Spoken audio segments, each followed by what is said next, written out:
What's up, everyone? This is Dr. Webb here. In this video, you're going to be studying with me today. In residency and also med school, you have to study a lot. There's a lot of studying involved, as well as college. But a lot of people think that once you get into residency, that your studying actually ends. I think it actually just begins. Even though you may work 80 to 100 hours per week in residency, you still have to come home and study. So if I work from 5 a.m. to 6 p.m. at night, I still try to come home and study for at least 2 hours at minimum every day. And that's either reading, doing practice questions, or preparing for upcoming surgeries. Today, I'm going to be doing some studying and preparing for surgeries that we have tomorrow. Just looking at my surgery list here. Tomorrow we'll be doing a carpal tunnel release, which means that somebody has compression of their median nerve at the wrist right here. Another patient has arthritis of their thumb. So we're going to take a piece of bone, one of the bones in the hand, out of the thumb area and place a tendon in that area to have a little cushion between the bones. Another patient has a wrist fracture. We're going to place plates and some screws to fix their fracture. So most of my studying on the weekends is preparing for surgeries for that particular week. I think I have about 10 to 15 surgeries planned, and majority of the time, new cases can be added on. As a resident surgeon, you have to be ready to operate. A lot of times the staff physician is in the room with us, kind of going through the procedure with you, but there are a lot of times where you're operating by yourself. So I need to know the steps of the surgery.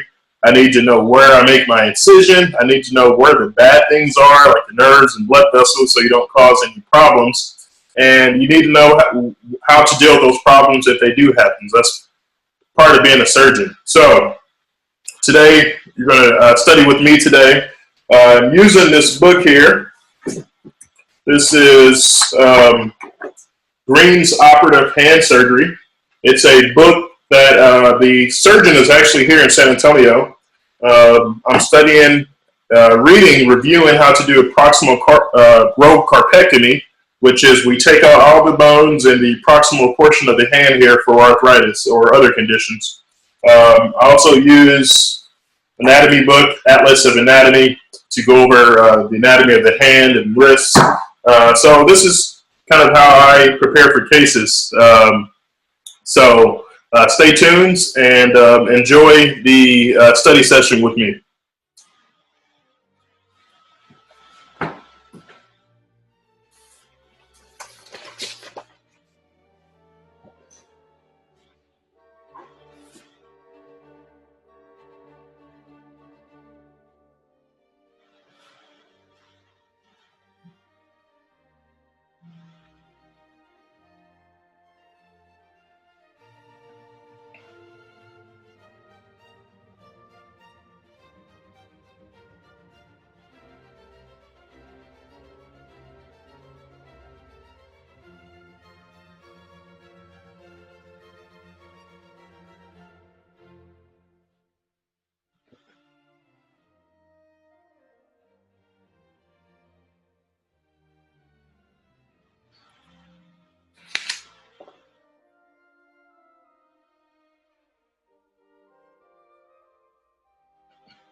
I do use my phone a lot. I try to, if I'm studying, I try to leave my phone away. But in the event that I'm studying and I need my phone, I use the Word documents in my phone to take surgical notes.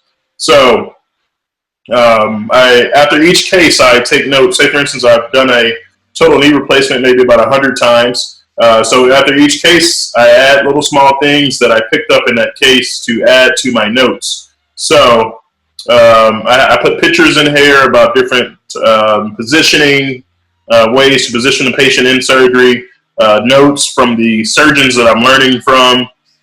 So I've been doing this for the last 4 years, and I add after each case, and right before the surgery, I review my notes from the last case. That gives me a refresher. I need to make my incision here.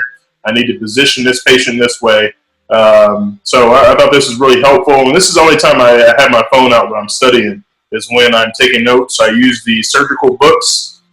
This is a operative techniques book that we use in orthopedic surgery. It tells you how to do the surgery.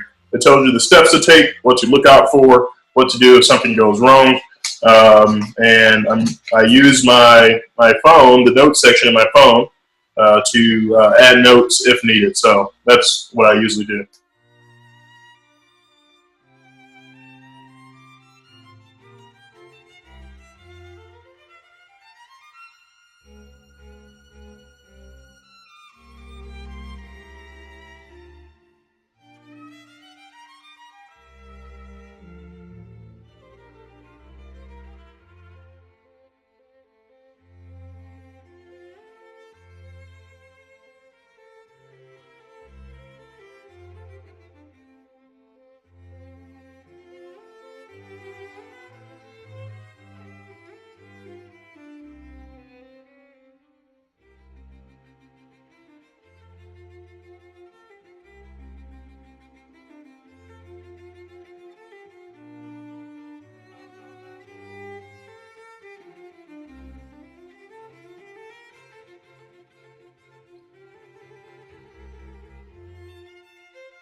So I usually try to study for 40 to 50 minutes and then take a 10-minute break. I think it's important to take those breaks because in medical school, I study for anywhere between 12 to 14 hours a day. If you don't pace yourself, you will tire out quickly. And you can't go from studying at none at all to studying 12 hours a day. You have to build up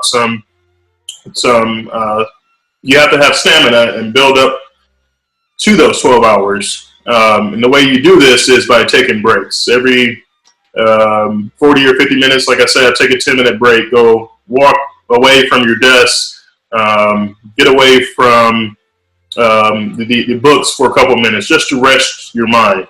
So that's the way I usually do it. I usually study for 40 to 50 minutes and take a 10-minute break.